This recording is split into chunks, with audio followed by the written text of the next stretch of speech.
100 सालों की तारीख में इंडिया ने पहली दफा हक दिया, सीरीज व्हाइट वॉश करके चला गया न्यूजीलैंड।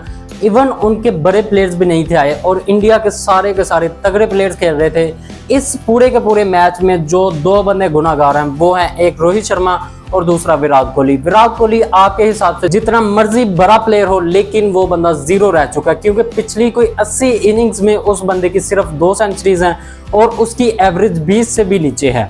20 के आसपास उस बंदे की एवरेज है, जो कि किसी भी ऑलराउंडर की होती है। 7वें 8वें नंबर पे जो एक बैट्समैन आता है खेलने के लिए, उस बंदे की उतनी एवरेज होती है जितनी हमारे लेजेंड विराट कोहली की है। यार एक एरा था जब वो बंदा परफॉर्म करता था, एक टाइम था जब उस बंदे की फॉर्म थी, जब वो अपनी प्राइम फॉर्म में था।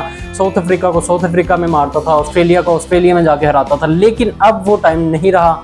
अब इंडिया को स्टेप आगे कर लेना चाहिए, एक स्टेप आगे जाएं, वो अपनी टीम में कुछ रेवोल्यूशन लाएं। मैं तो कहता हूँ ये बहुत ही अच्छा हुआ कि इंडियन टीम इस स्कोर से हार गई। 147 स्कोर करना था उन्होंने और वो भी नहीं उनसे हो पाया। अगर ऋषभ पंत खड़ा रहता और वो बंदा मैच जितवा जाता तो काफी ज्यादा नेगेटिव चीजें जो वो अंडर द कारपेट हो जानी थी, जैसे विराट कोहली की इनिंग, रोहित शर्मा की इनिंग, इनके अलावा इनके जितने भी बैटर्स, सरफराज खान जो इनका प्रिंस है, गिल, उसकी इन सब बंदों की बैटिंग जो है वो सारी अंडर द कारपेट हो जानी थी अगर वो ऋषभ पंत ये मैच जितवा जाता। ये बहुत ही अच्छा हुआ कि इंडिया ये मैच हार गया और इनकी जो नेगेटिव पॉइंट्स है वो इनको समझ आ गए। इनके अब काफ़ी ज़्यादा चेंजेस आने वाले हैं। अगर ये वो चेंजेस ना लाएंगे तो फिर इनके लिए खेलना बहुत ही मुश्किल हो जाएगा। बीजीटी में जाके जीतना इनके लिए तो ऐसे ही समझे जैसे अनबिलीवेबल चीज़ है, क्योंकि वहाँ पे जाके अब 5 मैचेस हैं इनके, जिनमें से 4 मैचेस जीतना बिल्कुल ज़रूरी है। उनमें से कोई एक भी मैच ये ड्रॉ नहीं कर सकते, कोई एक भी मैच ये हारना जो है वो बर्दाश्त नहीं कर सकते, क्योंकि अगर ये ख्वाब देख रहे हैं WTC फाइनल का तो फिर इनको ऑस्ट्रेलिया में जाके 5 के 5 मैच हराना होंगे। लेकिन भाई फैक्ट्स की बात करें तो आपको रोहित शर्मा और विराट कोहली दोनों को पीछे छोड़ना होगा। इसके अलावा 2 नए लड़के लाएं, उनको जगह दें, स्पेशली ऐसे बैटर्स लाएं जो कि स्पिन को खेलना भी जानते हो। आपके घर में ही आप 3 मैचों की सीरीज हार गए न्यूजीलैंड से, जो कि उनकी सी टीम थी। कोई भी आप देखिए उनमें कोई भी मेन प्लेयर तो थे ही नहीं। जो इनका विलियमसन है जो कि ग्रेट है, एक टेस्ट क्रिकेट में ग्रेट माना जाता है उस बंदे को, वो तो है ही नहीं इस सीरीज में। उसके ना होने के बावजूद भी न्यूजीलैंड आया, उन्होंने 3 मैच खेले, तीनों के तीनों इंडिया को हराए और आखिरी मैच तो कमाल ही हराया। क्योंकि कल ही अभी मैंने एक वीडियो बनाई जिसमें मैंने बताया कि इंडिया ने बहुत तगड़ा कमबैक कर लिया। इसके बाद इंडिया को हराना बहुत ही मुश्किल होगा, क्योंकि ज़्यादा से ज़्यादा 150 स्कोर का टारगेट होगा और वो इंडिया आराम से चेज कर लेगा। लेकिन इतना गुदा है ही नहीं उन प्लेयर्स में। मुझे लगता था कि इंडिया अपने घर में तो शेर होगा, लेकिन वो अपने घर के ही शेर अपने घर में ढेर हो चुके हैं। उनसे अब बैटिंग नहीं होती किसी भी स्पिनिंग ट्रैक। 147 स्कोर करना था, जिसपे इनके 5-6 तगड़े बैटर्स जो कि नंबर 1 बैटर समझे जाते हैं दुनिया के इस टाइम के, उन सबसे वो 147 स्कोर ना हो सका।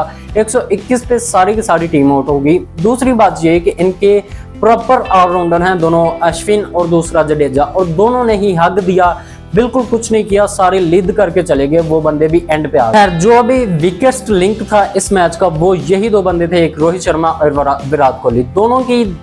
दोनों इनिंग्स में आप बैटिंग देख लें तो पैथेटिक बैटिंग थी। अगर आप रोहित शर्मा का देखें तो वो पिछले कोई 2 साल से वो बिल्कुल परफॉर्मेंस नहीं दे रहा। जब से शहीन अफरीदी ने उस बंदे को आउट किया उसके बाद से उसे समझ आ गई कि मैं अगर डिफेंस पे जाऊंगा तो वो मुझसे नहीं होगा, इसलिए उसने एक चूरन शुरू कर दिया। वो यही है कि वो अग्रेशन के साथ खेलता है और 10-12 गेंदें खेलता है और उसके बाद आउट हो जाता है। अगर आपने 2023 का वर्ल्ड कप देखा होगा तो उसमें भी वो बंदा अग्रेसिव होकर खेल रहा था, लेकिन वो सिर्फ बाइस्ड होकर खेल रहा था। अगर वो थोड़ी समझदारी से खेलता, प्रेशर अब्जॉर्ब करता तो वो बंदा लंबी इनिंग लेके जा सकता था। लेकिन उसने जल्दी की और जल्दी में वो अपनी विकेट दे गया और उसके बाद ऐसा डाउनफॉल शुरू हुआ इंडिया का कि तब वो हार गए। उसके बाद आप पाकिस्तान और इंडिया का मैच देखें 2024 वाले T20 वर्ल्ड कप में, उसमें भी इंडिया हारा हुआ था। वो भी शर्मा और कोहली की पैथेटिक बैटिंग की वजह से इंडिया हारा हुआ था। वो तो एंड पे आके तो उनके एक बॉलर जसप्रीत बुमराह ने उनको ये मैच जितवा दिया। इसके अलावा फाइनल में देख ले तब भी ये दोनों बंदे लीड कर गए थे।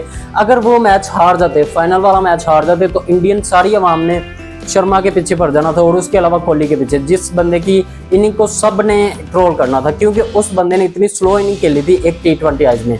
लेकिन बेहतरीन बात यह थी कि एंड पे आके बुमराह ने कमाल कर दिया और वो जीत। खैर भाई, क्रेडिट देना चाहिए न्यूजीलैंड के बॉलर्स को और स्पेशली क्रेडिट देना चाहिए पटेल को, जिसने 2 मैचेस में 25 विकेट्स ले ली, जो कि अनबिलीवेबल चीज़ है कि कोई बंदा बाहर से आके। अगर उसके स्टैट्स में देख रहा था, उसने पहले 3 मैचेस में जो कि बाहर उसने खेले में, मतलब अपने होम कंडीशन में, वहां पे उसकी 0 विकेट्स हैं और जहां पे आके इंडिया में आके उस बंदे की 25 विकेट्स हैं सिर्फ 2 मैचेस में। मतलब इतनी अच्छी परफॉर्मेंस दी बाहर के स्पिनर्स ने आगे इंडिया। लेकिन जो इंडियन बैटर्स हैं उनसे स्पिनिंग ट्रैक पे खेला ही नहीं गया, बिल्कुल वो कोलैप्स कर गए सारे के सारे बैटर। चलो कोई एक बंदा हो, ऋषभ पंत था, उसके साथ कोई एक साथ देने वाला होता। 147 स्कोर था यार।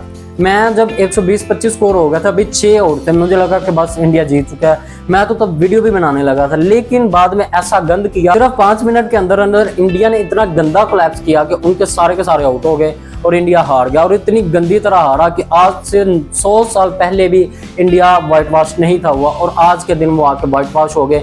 1999 में शायद को ऐसा हुआ था, और उसके बाद अब आके ऐसा हो रहा है कि इंडिया अपने ही घर में व्हाइट वॉश हो रहा है। इतनी गंदी कंडीशन।